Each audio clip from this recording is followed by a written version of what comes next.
자, 오늘부터는 8단원의 소단원 2, 시조 3편으로 넘어가겠습니다.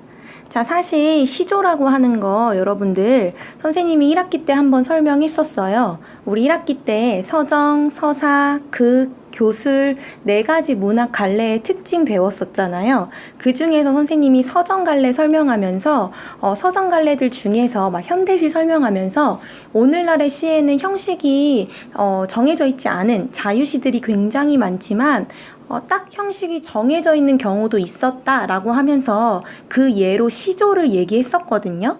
자, 한번 수업 때 다루었던 내용이긴 하지만 살짝 다시 한번 얘기하면서 떠올려 볼게요.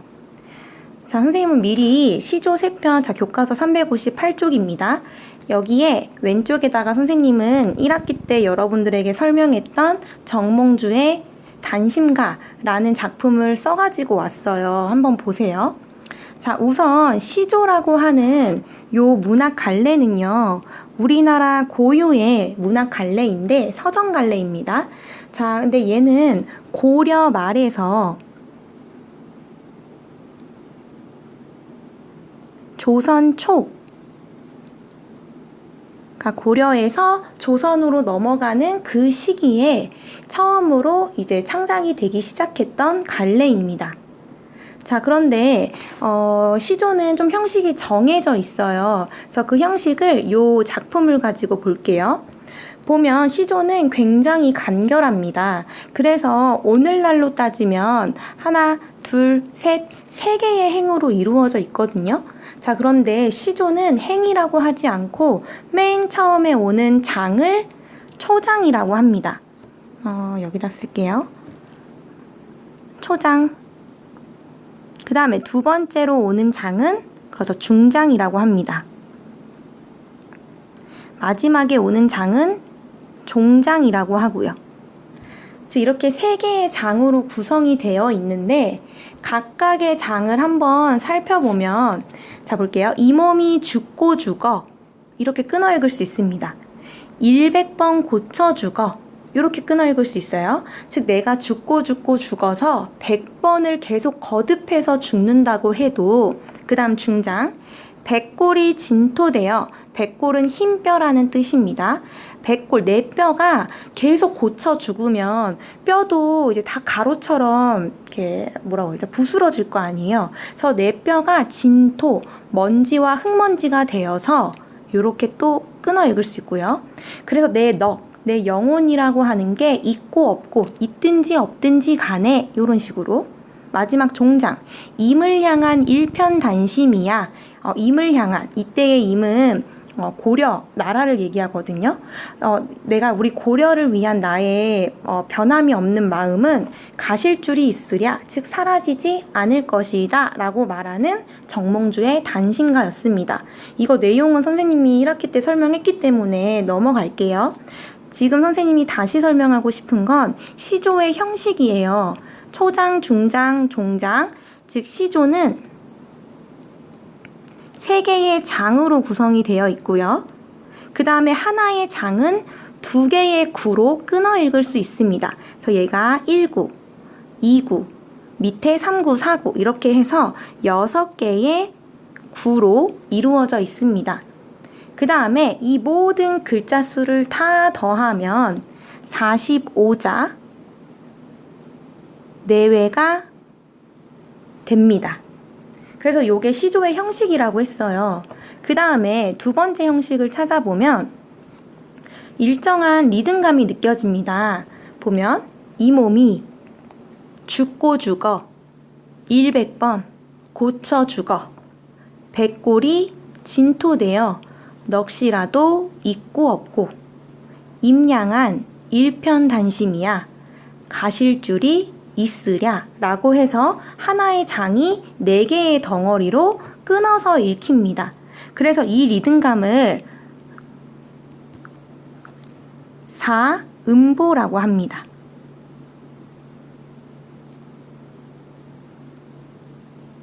그 다음에 글자 수도 보면요, 얘는 3글자, 4글자, 3글자, 4글자, 3글자, 4글자, 4글자, 4글자, 3글자, 여기 6글자네요. 6글자, 4글자, 3글자 이렇게 되어 있어요. 그래서 보면 하나의 구가 요 3, 4, 3글자 다음에 4글자 혹은 4글자 뒤에 4글자 이런 식으로 3, 4조 아니면 4, 4조를 굉장히 보편적으로 썼습니다. 그래서 또 여기다 쓸게요. 사음보의 율격을 가지고 있고요. 그 다음에 뭐 3, 4조 또는 4, 4조를 보편적으로 많이 썼다. 그 다음에 시조의 가장 강력한 형식이었습니다. 초장, 중장, 종장 중에서 종장, 즉 마지막 장에 오는 첫 덩어리, 지금 요 자리죠. 얘는 무조건 몇 글자다? 무조건 3글자여야 합니다. 그래서 여기 얘가 정말 강력한 형식이었어요. 그래서 쓸게요. 종장의 첫 구절은 구절이라고 하지 말까요? 첫 부분은 무조건 3글자. 근데 얘를 3글자라고 안 하고 3음절이라고 합니다. 음절. 얘가 1음절, 2음절, 3음절. 3글자. 자, 그래서 시조는 이런 형식을 가지고 있는데요. 지금 보면 얘처럼 요렇게 딱 정해져 있는 요 형식 3장 6구 45자 요렇게 되어 있는 이 시조의 형식을 평시조라고 합니다. 평시조. 얘는 평시조예요. 왜냐하면 이따가 배우겠지만 평시조만 있는 게 아니라 사설시조도 있거든요. 자, 어쨌든 요렇게 평시조의 우리가 형식을 배웠었습니다. 그래서 이번 시간에는 시조라고 하는 작품을 조금 살펴볼 건데요. 시조는 조선시대 때 고려 말에서 조선이 넘어가는 시기부터 지어지기 시작해서 조선 후기까지 계속 지어졌고요. 그리고 오늘날에도 시조를 전문적으로 짓는 사람들이 있습니다. 그리고 또 시조는 우리나라 고유의 문학 갈래라는 점에서도 굉장히 의의가 있지만 또 하나 특별한 점이 뭐냐면요. 보통 문학이라고 하는 어떤 장르는 특히 옛날에는 어떤 특정 집단, 어떤 특정 향유층이 정해져 있었는데 이 시조라고 하는 거는요.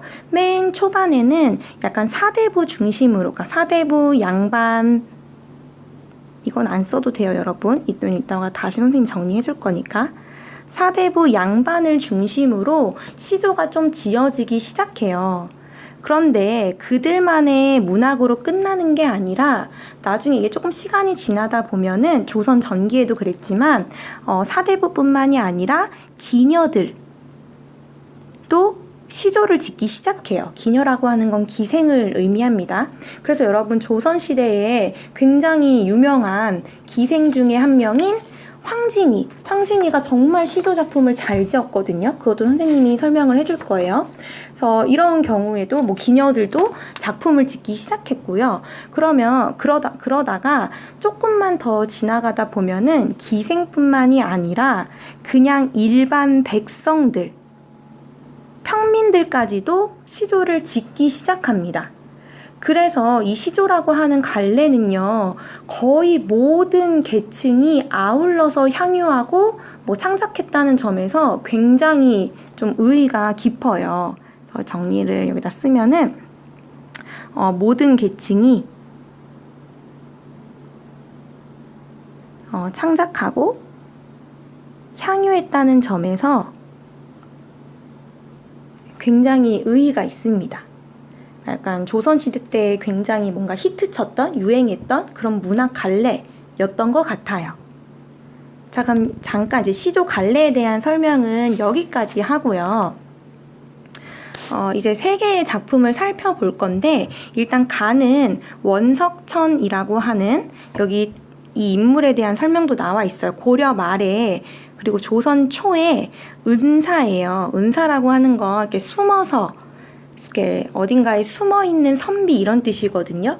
그래서 원석천이라고 하는 이 분은 고려의 충신이었어요. 그런데 이제 고려가 망하고 조선이 이제 건국을 하잖아요. 고려의 신하들 중에서 일부는 조선을 건국하는 데 힘을 보태주기도 했지만 또 일부는 고려를 버릴 수 없다. 나는 나라에 대한 충성심을 왕에 대한 충성을 버릴 수 없다, 꺾을 수 없다라고 해서 이렇게 조선이라는 나라가 건국했을 때 아주 뭔가 숲속 어딘가에 숨어서 그냥 자기 혼자 책을 읽고 이러면서 이렇게 은거했던 그런 선비들도 있습니다. 그 중에 한 명이 원석천이라고 합니다. 자, 그러면 일단 이 작품을 먼저 살펴볼게요. 읽어보겠습니다. 눈 맞아 휘어진 대를 뉘라셔 굽다덩코 굽을 절이면 눈 속에 풀을 쏘냐 아마도 세안 고절은 너뿐인가 하노라. 자, 이렇게 읽을 수 있습니다. 자, 그럼 얘도 살짝 이렇게 형식이 딱 이렇게 가다듬어지진 않지만 얘도 보면요. 눈 맞아 휘어진 대를 뉘라셔 굽다덩코 급을 절이면 눈 속에 풀을 쏘냐 아마도 세안고절은 너뿐인가 하노라. 약간 이런 식으로 사음보로 끊어서 읽을 수 있습니다. 내용을 살펴볼게요. 자, 초장. 자, 눈을 맞아서 휘어졌대요. 자, 뭐가 휘어졌냐? 요 대라고 하는 게 뭐냐면요. 여러분, 대나무예요. 대나무. 그러니까 대나무가 눈을 하도 맞다 보니까 왜 우리 대나무 선생님 그림 못 그리지만 아이고 뭐 이렇게 생겼잖아요. 근데 대나무가 눈을 너무 맞아서 얘가 약간 이렇게 휘어졌나 봐요. 그런데 이렇게 휘어진 대나무를 보고 뉘라셔 누군가가 누가 굽다덩코 누가 굽었다고 얘기하냐 라고 이야기합니다. 자, 그러면서 굽을 절이면, 즉 굽혀질 절이면, 자, 여기서 절은 절개를 얘기하거든요. 즉 굽어질 절개였으면, 진짜 얘가 굽혀진 거라면 눈 속에 풀을 쏘냐, 즉 눈 속에서 얘가 지금도 푸르겠느냐라고 얘기하고 있습니다. 그럼 얘들아, 화자는 지금 대나무가 굽힌 거다, 굽혀지지 않은 거다? 그렇죠. 절개, 즉 굽혀지지 않은 거다라고 이야기를 합니다. 그럼 여러분, 이거는 시대 상황을 조금 고려해서 감상을 해야 돼요. 지금 고려 말, 조선 초, 원천식이라고 하는 분은 고려의 충신이라고 했거든요. 그러면 지금 여기에서 대나무, 즉 눈을 맞아도 굽혀지지 않고 여전히 눈 속에서 푸르르게 빛나고 있는 이 대나무는 뭘 의미하는 거죠? 그렇죠. 충신을 의미하는 겁니다. 그래서 자, 쓸게요. 이때의 대나무는요, 시대적인 배경을 고려하면 충신입니다. 즉 조선이란다. 고려에 대한 어떤 지조나 절개를 가지고 있는 충신을 의미해요. 그런데 지금 이 대나무가 눈을 맞고 있어요. 그러면 이 눈이라고 하는 건 대나무에게 어떤 시련과 고통을 주는 그런 존재거든요. 그래서 이때의 눈은 부정적인 의미로 쓰였습니다. 시련, 고난. 시대적인 배경을 살펴본다면 뭐 조선이 건국되는 그런 상황을 말하겠죠. 자, 그런데 이 대나무가 지금 여전히 푸르겠다는 거죠. 지금 여기에서 굽었다라고 하는 거는 절개를 잃었다, 변절했다라는 걸 의미합니다. 그래서 화자는 야, 누가 대나무 보고 굽었대, 즉 누가 대나무 보고 변절했대, 얘 진짜 변절했으면 얘가 지금도 이렇게 푸른색을 띠겠어? 라고 이야기하고 있습니다. 그래서 지금 눈 속에 이렇게 푸르겠느냐라고 묻고 있지만 실제로 진짜 질문하는 게 아니라 답변해라라고 답변을 요구하는 질문이 아니라 얘는 지금 절개를 꺾지 않았다, 여전히 푸르다라고 얘기하고 있어요. 그래서 형식은 의문문이지만 진짜 대답을 원하는 게 아니라 본인이 이야기하고 싶은 답변을 강조하는 표현 기법이 있습니다. 그게 뭐죠? 바로 서리법입니다.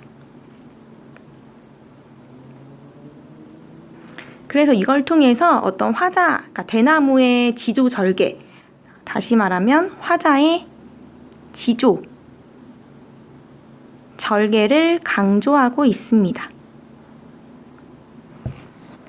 자, 그 다음에 마지막에 이렇게 얘기해요. 아마도, 여러분 얘도 지금 삼음절 지키고 있습니다. 아마도 세한고절 교과서에 단어뜻 나와 있어요. 한겨울 추위에도 홀로 지키는 절개, 즉 너무 안 좋은 상황에서도 끝까지 절개를 지키는 존재는 너뿐인가 하노라, 즉 대나무 너밖에 없구나 라고 얘기하고 있습니다. 그래서 지금 얘는 대나무를 약간 사람인 것처럼 의인화해서 이야기를 하고 있어요. 의인법도 쓰였습니다. 자, 그래서 여러분 우리 지지난 시간에 언급한 거긴 하지만 우리 작품에는 자연물을 가지고 이야기하는 경우가 굉장히 많았거든요. 얘도 마찬가지죠. 뭐 대나무, 눈이라고 하는 자연물을 통해서 자기가 이야기하고 싶은 바를 얘기하고 있습니다. 그럼 여러분 얘는 주제를 밑에다가 쓸게요. 주제 정리하면 겉으로 보면 뭐 꺾이지 않는 대나무의 어떤 모습이라고도 할 수 있지만 시대적인 상황을 고려하고 작가의 성향까지도 고려하면 고려 왕조에 대한 충절, 즉 충성심과 절개, 뭐 이렇게 요약할 수 있습니다. 자, 그래서 보면 특징도 조금 정리할게요. 얘는 뭐 자연물의 속성, 즉 대나무가 뭐 눈을 맞고 이래도 꺾이지 않고, 대나무는 진짜 하늘을 향해서 계속 이렇게 크잖아요. 눈 속에서도 굉장히 푸르르고요. 그래서 이런 걸 보면은 자연물의 속성을 활용하고 있다. 자연물의 속성을 활용해서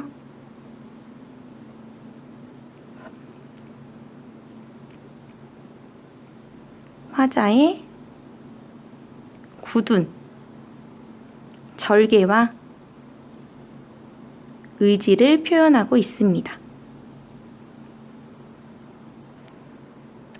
자, 그 다음에 두 번째, 보면 눈이라고 하는 게 진짜 눈으로도 볼 수 있고 대나무가 진짜 대나무지만 해석을 할 때 우리가 대나무라고 하는 건 고려의 신화를 상징하는 자연물이다 이렇게 생각을 했고요. 눈이라고 하는 것도 뭔가 고려가 망하고 조선이 세워지는 이런 사회 현실, 국가의 어떤 정세, 이렇게도 우리가 해석을 했잖아요. 그래서 이 작품은 굉장히 고도의 상징을 사용하고 있어요.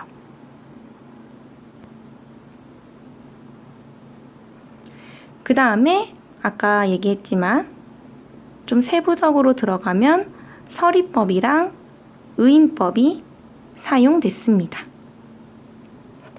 이 정도로만 정리하면 될 것 같아요. 첫 번째 작품이었습니다. 그래서 요 가는요, 선생님이 아까 여기다 썼어요. 시조는 뭐 사대부, 기녀, 평민 여러 층이 다 모든 계층이 창작하고 향유했다고 했잖아요. 그럼 요 가작품은 사대부 계층인 원석천이 쓴 작품이었습니다. 자, 그러면 다음 작품으로 한번 넘어가 볼게요. 다음 작품은 기녀인 황진이가 쓴 작품입니다. 나작품. 굉장히 유명해요, 이 작품. 보면요, 아무래도 사대부 양반계층 같은 경우에는 지금 요 가작품처럼 어떤 국제 정세에 따라서 뭐 임금에 대한 뭐 충성심, 아니면 본인의 막 지조, 아니면 뭐 학문과 관련해서 학문 수양과 관련된 이야기, 아니면 어떤 학문적인 이념에 관련된 이야기, 이런 것들을 좀 많이 썼거든요. 그런데 황진이로 대표되는 기생들 같은 경우에는 약간 그냥 인간의 어떤 보편적인 감정, 뭐 사랑, 이별, 이런 이야기를 많이 했습니다. 그래서 황진이 같은 경우에는요, 정말 시조를 잘 짓기로 유명했다고 해요. 또 외모도 굉장히 아름다워서 이렇게 본인께 찾아오는 양반들과 서로 시조로 막 이렇게 화답을 하면서 이야기를 하기도 했대요. 자, 그러면 황진이가 쓴 작품을 한번 읽어보겠습니다. 동짓날 기나긴 밤을 한 허리를 버여내어 춘풍 니불 아래 서리서리 넣었다가 어론님 오신 날 밤이여든 굽이굽이 펴리라. 자, 이렇게 얘기하고 있습니다. 자, 보면 얘도 사음보예요. 동짓달 기나긴 밤을 한 허리를 버여내요. 뭐 이런 식으로 아이고 여긴 약간 사음보 끊기가 애매하네요. 이런 식으로 끊어 읽을 수 있다. 자, 그 다음에 내용을 한번 봐볼게요. 동짓달입니다. 동짓달이라고 하면 겨울이거든요. 자, 그 겨울에 기나긴 밤. 여러분 보면 여름은 해가 늦게 뜨고, 무슨 소리야. 해가 늦게 지고 해가 일찍 뜨니까 밤이 굉장히 짧잖아요. 그런데 동짓달, 한겨울이면 밤의 시간이 훨씬 더 길겠죠. 그런데 그 길고 긴 그 밤을 한 허리를 베어내겠대요. 즉 예를 들어서 밤의 시간이 이만큼이에요. 그러면 이 시간 중에서 내가 절반에 해당되는 요만큼을 내가 잘라서 베어내겠다는 거죠. 이렇게 가지고 가겠다는 거예요. 왜 그럴까? 한번 볼게요. 그래서 이 밤의 한 허리라고 하는 거는 허리의 가운데란 뜻이거든요. 그러니까 즉 이 기나긴 밤의 절반 이런 뜻이에요. 그래서 얘를 베어내서 춘풍 니불 아래에, 즉 봄바람 같은 그런 이불 아래에 서리서리 넣어두겠대요. 즉 이 잘라낸 이 시간을, 밤의 시간을 내가 이불 아래다가 막 이렇게 포개서 집어넣겠다, 이런 소리거든요.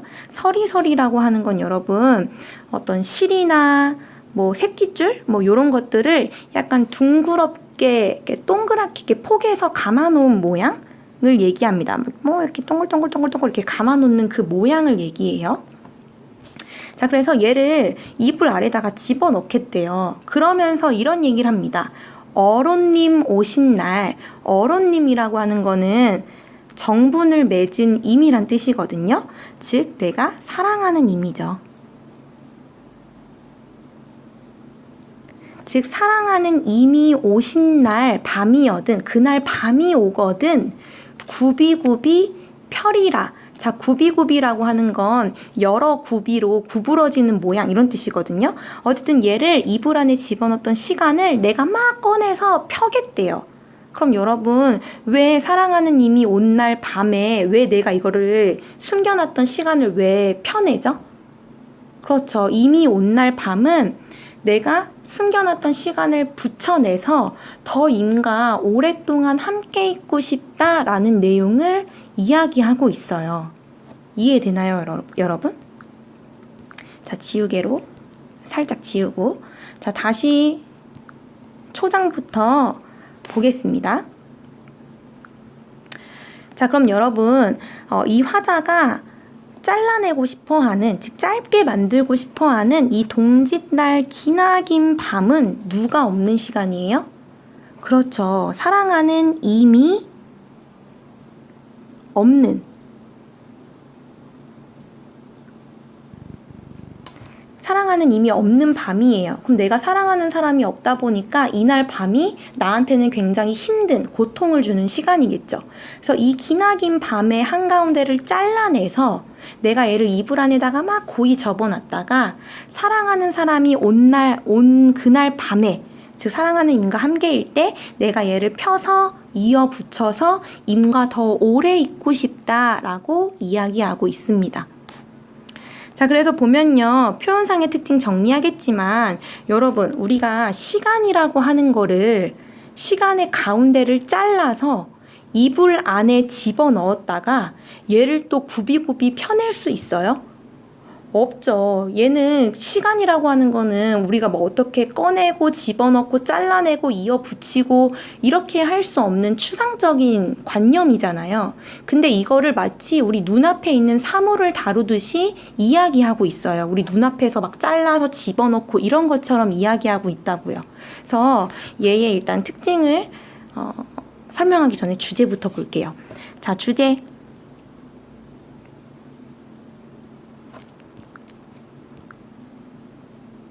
주제를 보면은 정든, 사랑하는 임. 정든 임을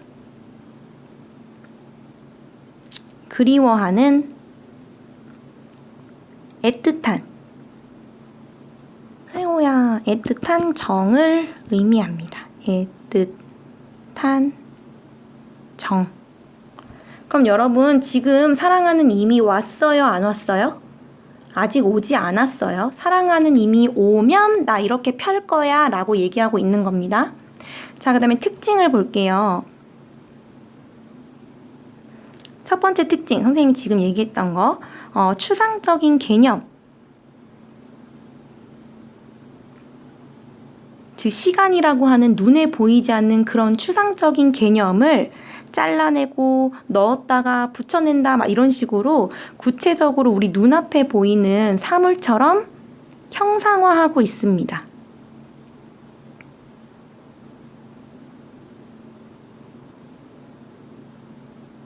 그래서 얘를 또 뭐라고 하냐면요.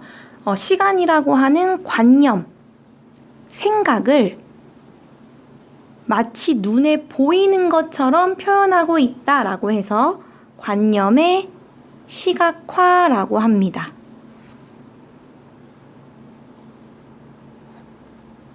조금 필기할 시간을 줄게요.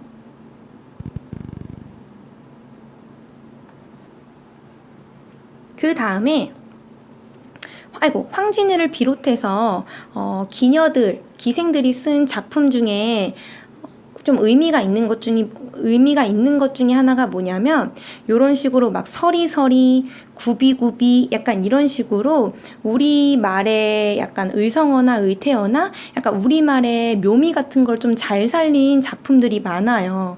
왜냐면 사대부나 양만 같은 경우에는요. 아까 그 가작품만 보더라도 뭐 구불절, 막 세양고절 막 이런 식으로 한자어를 좀 많이 썼거든요.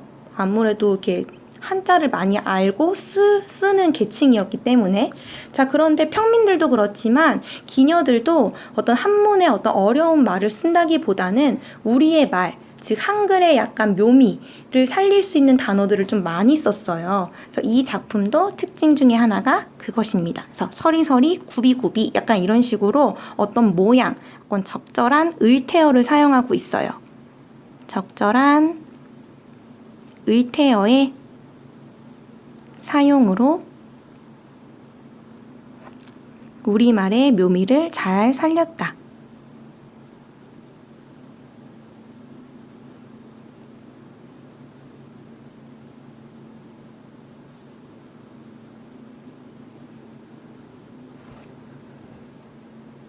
두 번째 작품이었습니다.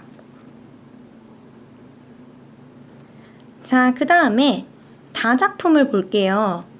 요거는 여러분 작자가 미상, 작자를 알 수 없어요. 왜 그러냐? 얘는 아마 평민들이 쓴 작품일 거다라고 추측되고 있거든요. 그래서 아까 얘기한 것처럼 시조라고 하는 작품은 사대부뿐만이 아니라 기녀, 평민들까지도 거의 모든 계층이 다 창작하고 향유했다라는 걸 보여주고 싶어서 제 생각엔 가는 약간 양반의 작품, 나는 기녀의 작품, 다는 평민의 작품 이런 식으로 좀 배열을 해놓은 것 같아요. 자, 그럼 다작품을 볼 건데요, 여러분. 뭔가 형태가 이상합니다. 뭐가 이상하죠, 여러분? 지금 보면 얘는 초장이에요. 그럼 맨 마지막에 있는 애는 종장이고요. 그런데 여러분 보면은 지금 얘 건너쌈부터 자빠지거고 여기까지가 중장이거든요. 그럼 얘는 시조의 형식, 즉 평시조의 형식을 벗어나고 있잖아요. 어디가 길어졌어요? 중장이 길어졌습니다. 그래서 아까 선생님이 맨 처음 언급한 지금 요 형태가 평시조였잖아요. 근데 이 평시조 중에서 이 종장 부분이 굉장히 길어진 형태의 시조들도 나오거든요. 그래서 요런 시조를 우리가 사설시조라고 합니다. 그래서 얘는 기존의 평시조에서 약간 변형이 돼서 요 삼장육구 45자가 아니라 요 중장이 굉장히 길어지는 형태의 시조가 나타나요. 그러다 보면 여러분 중장이 굉장히 길어지기 때문에 중장의 어떤 이런 사음보 이런 것도 많이 깨지게 되죠. 어쨌든 얘가 변형이 돼서 중장이 길어지는 어떤 사설시조가 나타납니다. 그래서 그 사설시조의 한 예로 다작품이 있어요. 자, 그럼 한번 읽어볼게요. 두꺼비입니다. 두꺼비가 파리를 물고 두엄 위에 치달아 앉아. 지금 볼게요. 두꺼비가 입에 파리를 물고 있대요. 지금 여기 그림에도 잘 나와 있거든요. 파리를 물고 있어요. 자, 그 다음 물고 두엄 위에, 우희라고 하는 건요, 위에라는 뜻이거든요. 위에. 두험이라고 하는 건 오늘날로 두엄이라고 하는 단어의 옛날 표기인데, 얘는 뭐 비료나 거름 같은 걸 이렇게 쌓아놓은 이렇게 그런 곳? 지금 그림으로 따지면 여기인 거죠. 여기. 어쨌든 두꺼비가 파리를 입에 물고 여기 위에 앉아 있었대요. 그런데 두 번째 중장. 그런데 이 두꺼비가 건너산을 바라보니까 백송골, 지금 그림에도 나와 있습니다. 백송골, 흰 송골매가 떠 있다는 거죠. 그럼 이 매는 두꺼비를 잡아먹을 수 있는 그런 동물이잖아요. 그래서 가슴이 금측하여, 금측하여라고 하는 거는 섬뜩하여 이런 뜻이거든요. 그러니까 너무 놀란 거지, 두꺼비가. 그래서 풀떡 뛰어서 내닫다가 두엄 아래로 자빠지고, 즉 이 두엄 아래로 자빠져 버렸다는 거죠. 그래서 자빠졌구나 이런 뜻입니다. 자, 그런데 세 번째 종장 보세요. 자, 두꺼비가 뭐라고 얘기하느냐? 모쳐라, 날랜 넬시한 만정, 에어질 뻔하게라. 즉 모처라는 마침이란 뜻입니다. 마침, 날랜, 즉 몸이 날랜 넬시만정, 나이기의 만정이지. 에어질 뻔하게라 라고 하는 건요, 멍이 들 뻔했구나 라는 뜻이거든요. 즉 두꺼비가 이렇게 얘기하는 거지. 자기가 너무 그 매를 보고 놀라서 자빠졌는데, 자빠져 놓고서 야, 진짜 몸이 날쌔고 날랜 나니까 다행이지, 나니까 망정이지, 만약에 다른 사람이었으면 걔 멍들었을걸? 이런 식으로 얘기를 하고 있는 거예요. 그럼 어떻게 보면 두꺼비가 자빠져서 되게 웃긴 상황인데, 두꺼비가 야, 나니까 다행이야, 다른 사람이었으면 죽었어, 뭐 이런 식으로 약간 좀 허세를 부리든 그런 모습을 이야기하고 있습니다. 자, 그럼 여러분 이 작품이 도대체 의미하는 바가 뭐냐, 뭐 두꺼비 얘기를 왜 하는 거지? 라고 생각할 수 있어요. 얘도 상징하는 바가 있습니다. 다른 색펜으로 설명을 할게요. 자, 두꺼비가 지금 여러분 요 입에 있는 파리, 그 다음에 두꺼비, 매 이렇게 보면 누가 가장 약자죠? 그렇죠. 두꺼비 입에 물려있는 요 조그만 파리, 얘가 가장 약자입니다. 그 다음에 위에 떠있는 송골매가 가장 강자죠. 자, 그럼 보면요, 얘는 시대 상황을 고려하면 두꺼비가 파리를 물고 있는데 가장 약자인 파리는요, 우리 조선 사회에서, 조선이라고 하는 나라에서 가장 약한 존재가 누구죠? 계층이 누구죠? 백성입니다. 피지배층입니다. 상징하는 바예요. 자, 그 다음에 이 파리보다 강하고 또 이 파리를 입에 물고 있어요. 그럼 여러분 피지배층을 이렇게 좌지우지할 수 있는 두꺼비는 바로 양반입니다. 그런데 어떤 뭐 벼슬을 가진 그런 사람을 얘기하는 거겠죠. 그런데 보면은 얘가 지금 백성을 지켜주지는 못할 망정 입에 파리를 물고 있단 말이에요. 그래서 요 존재는 부정적인 의미여서 세모 쳤어요. 뭔가 탐관오리. 즉 자신이 해야 할 도리를 하지 않고 백성을 약간 괴롭히고 백성의 막 피를 빨아먹는 그런 탐관오리 또는 굉장히 부패한 양반 계층을 의미한다고 볼 수 있습니다. 자, 그래서 이 모습을 보면 두꺼비가 즉 부패한 양반 탐관오리들이 백성을 괴롭히면서 뭐 두어미에 있는 그런 모습이죠. 잠깐 끊었다 할게요. 선생님 공강 시간에 영상을 찍다 보니까 종소리가 좀 끼어 들어갔어요. 자, 그 다음 이 탐관오리도 무서워하는 매, 송골매. 그럼 얘는 뭘 의미하느냐? 두 가지로 해석할 수 있어요. 탐관오리를 약간 벌 줄 수 있는 그런 얘보다 더 강한 중앙에 있는 관리들을 의미한다고 볼 수도 있고요. 또 여러분 조선시대 가면은 우리나라뿐만이 아니라 어떤 외세의 침입이나 이런 것도 많이 겪게 되잖아요. 그래서 중앙관리로 해석하기도 하지만 요 백송고를 외세로, 즉 우리나라가 아니라 다른 나라의 어떤 세력을 가진 존재라고 해석하기도 합니다. 자, 어쨌든 요 모습을 보면 두꺼비라고 하는 존재는 탐관오리, 뭐 잘못된 벼슬아치들, 그래서 백성을 지켜주지 못하고 약간 이리저리 이렇게 뭔가 부패한 모습을 보여주면서 그러면서도 자빠져 놓고선 에이 왜 나니까 다행이지 뭐 약간 이런 식의 이야기를 하고 있어요. 그래서 이 두꺼비의 모습 보면 되게 우스꽝스럽게 표현을 하고 있거든요. 이거를 희화화라고 합니다.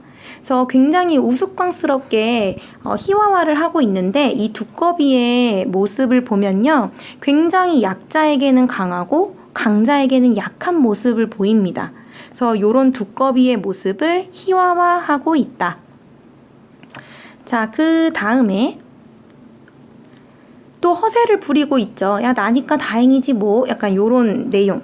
얘는 쓸게요. 두꺼비의 뭔가 허장성세. 허장성세라고 하는 게 뭐냐면요. 그러니까 뭐라고 하지? 헛되이 목소리 기세만 높은 거. 그러니까 약간 실력은 없는데 허세는 굉장히 많은 그런 모습을 이야기하거든요. 그래서 얘는 실력은 없으면서 허세를 부리는 그런 모습입니다. 그다음에 또 이 부분을 보면은 희화화하고 있다. 자, 그래서 자 볼게요. 그럼 여러분 이 작품은 대놓고 우리나라 진짜 탐관오리들 막 양반들 진짜 부패했어. 얘네 실력도 없으면서 있는 척문 다 하고 허세만 있고 근데 또 얘네 강자한테는 찍소리도 못해. 어떻게 보면 이런 두꺼비로 대표되는 특정 계층을 비판하는 작품이거든요. 근데 대놓고 부패한 양반들 뭐 너희 뭐 썩었어 막 이렇게 욕하는 게 아니라 동물의 이야기로 빗대어서 얘기를 하고 있어요. 그래서 여기다가 얘는 성격도 같이 쓸게요. 보면 일단 동물에 빗대서 이야기를 하고 있습니다. 돌려서 이야기를 하고 있어요. 그래서 일단 우의적이고요. 우의적. 그 다음에 또 굉장히 웃기게 표현을 합니다. 희화적. 그 다음에 되게 우스꽝스럽게 웃기게 표현하지만 그 안에는 두꺼비에 대한 어떤 뭔가 비판적인 시선? 이런 게 존재해요. 그래서 얘를 풍자라고 합니다. 풍자적. 풍자라고 하는 개념은 다음 시간에 선생님 다시 설명을 해줄게요. 자, 주제. 얘는 탐관오리의 횡포와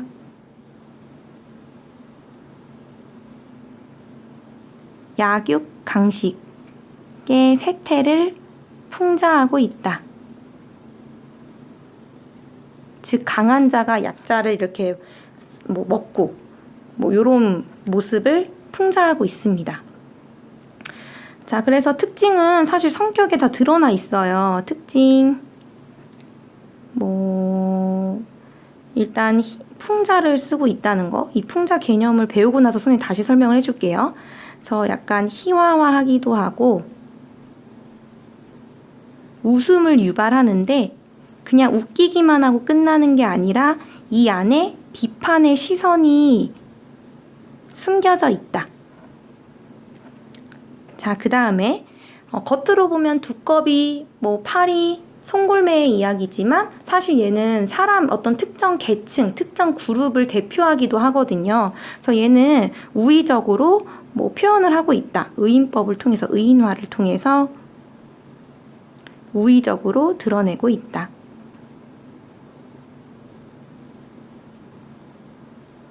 요런 작품이었습니다. 자, 그래서 우리 벌써 세 작품을 살펴봤는데요. 가나다. 요렇게 세 작품 살펴봤어요. 요 정리를 다음 페이지 학습활동 2번을 잠깐 볼게요, 여러분들. 자, 보면 가나다 작품을요, 다음 기준에 따라서 정리해보고 시조의 내용과 형식이 어떻게 다른지 살펴보세요. 자, 볼게요. 가는 고려말 조선 전기에 쓰인 작품입니다. 작가의 신분은 원천식이라고 하는 분은 양반, 사대부죠. 이 색깔로, 보라색으로 쓸게요. 사대부.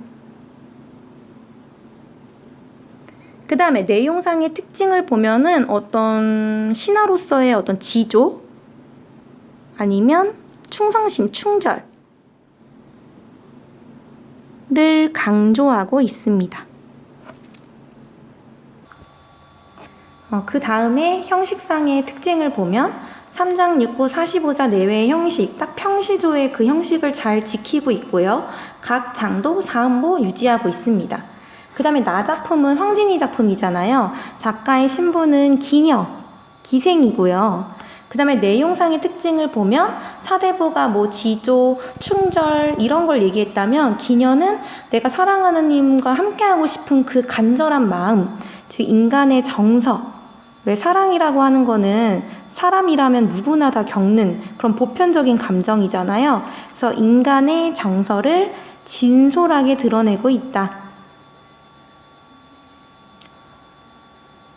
그 다음에 형식상 특징 보면은 나 작품도 3장 6구 45자의 형식, 그 다음에 사음보 유지하고 있습니다. 동일하기 때문에 그냥 땡땡 하고 넘어갈게요. 그 다음에 다 작품을 보면요. 신분은 알 수 없어요. 조선 후기로 추정이 되나 봐요.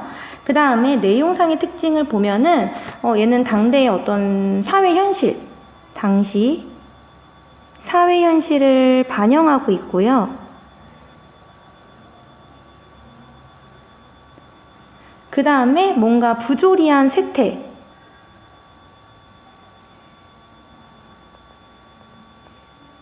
요런 세태를 풍자하면서 비판하고 있습니다. 내용상의 차이도 있죠. 자, 그 다음에 형식도 보면요. 3장 6구에서 변형이 이루어지잖아요. 그래서 중장이 굉장히 길어져요. 그래서 3장 6구에서 변형된 형식입니다. 그래서 중장이 굉장히 길어지고요. 더 길어진 작품들도 있거든요. 중장이 길어지고 사음보도 좀 파괴가 되죠. 사음보도 파괴가 된다. 그래서 평시조의 형식은 이제 조금 없어지고요. 그 다음에 조금 더 시조가 길어지는 시조의 장형화, 점점 길어진다. 이렇게 되고 있습니다. 그래서 지금 얘는 우리가 사설시조라고 한다고 했죠. 자, 그런데 여러분, 이 학습활동 2번에서 얘기하고 싶은 바가 무엇이냐면, 보세요. 고려말 조선 전기에서 중기에서 후기, 즉 시간이 뒤로 가면 갈수록 작가, 즉 창작과 향유하는 계층이 사대부에서 기녀로, 기녀에서 평민들로 점점 이제 창작과 향유층이 넓어지고 있다라는 걸 알 수도 있고요. 그 다음에 내용도 어떤 점점 계층이 다양해지다 보니까 다양한 이야기를 할 수 있게 되는 거죠. 그 다음에 형식상 특징을 보면 처음에는 평시조가 많이 지켜졌지만 뒤로 가면은 형식이 살짝 깨지고 시조가 길어지면서 사설시조가 등장한다 라고 하는 게 이 학습활동의 내용이에요. 그래서 보면 이렇게 나와 있죠. 평시조와 사설시조의 차이점뿐만이 아니라 향유층이 변화하면서 시조가 어떻게 바뀌냐 이런 얘기를 하고 있거든요. 그래서 여기서 말하고 싶은 건 이거예요. 사대부 양반 같은 지배계층 학문을 배운 사람들이 어떤 학문과 관련된 거 아니면 어떤 도리, 유교적인 이념 이런 거에 대해서 얘기를 했다면 반대로 뭐 평민들이나 이런 사람들은 뭐 사랑, 이별 아니면 뭐 본인이 어떤 농사를 지으면서 힘든 것, 뭐 실제로 이렇게 바느질하면서 너무 졸려가지고 쓴 사설시조도 있거든요. 이렇게 점점 내용이 다양해지고 사설시조도 조선 후기에 가면 등장한다라는 이야기를 하고 싶은 거예요. 자, 이게 지금 이제 우리 교과서에서 의도한 약간 오피셜, 약간 공식적인, 약간 뭐라고 하죠? 공적인 내용이고요. 여기에서 선생님은 한 가지를 더 얘기하고 싶어요. 약간 학교에서는 평시조가 조선 전기, 그러니까 시조라고 하는 게 딱 평시조가 시작이 됐다가 시간이 지나면 지날수록 사설시조가 나중에 등장하게 돼요 라고 가르치지만 실제로 조선 전기에 쓰인 사설시조도 있거든요. 그래서 평시조하고 사설시조가 사실은 동시에 있었다라고 생각하는 학자들도 많아요. 그 다음에 항상 사대부가 지조, 충절, 학문, 막 자연, 예찬 이런 얘기만 했냐? 아니에요. 사대부 중에서 야 우리 술 먹으면서 인생 즐기면서 살자라고 정철이라고 하는 사대부는 그런 작품도 지었거든요. 그래서 우리가 딱 어떻게 뭐 사대부는 이런 내용, 평민은 이런 내용 이렇게 이분법적으로 생각할 순 없지만 주된 내용이 그렇다 요렇게만 생각해 두면 좋을 것 같아요. 그래서 우리가 시조를 세 작품을 봤는데 세 작품으로는 솔직히 조금 부족한 것 같아서 선생님이 또 추가로 시조 작품을 4개 준비해서 학습지로 올려놨어요. 그래서 다음 시간에 학습지 챙겨서 오세요. 일단 오늘은 여기까지 할게요.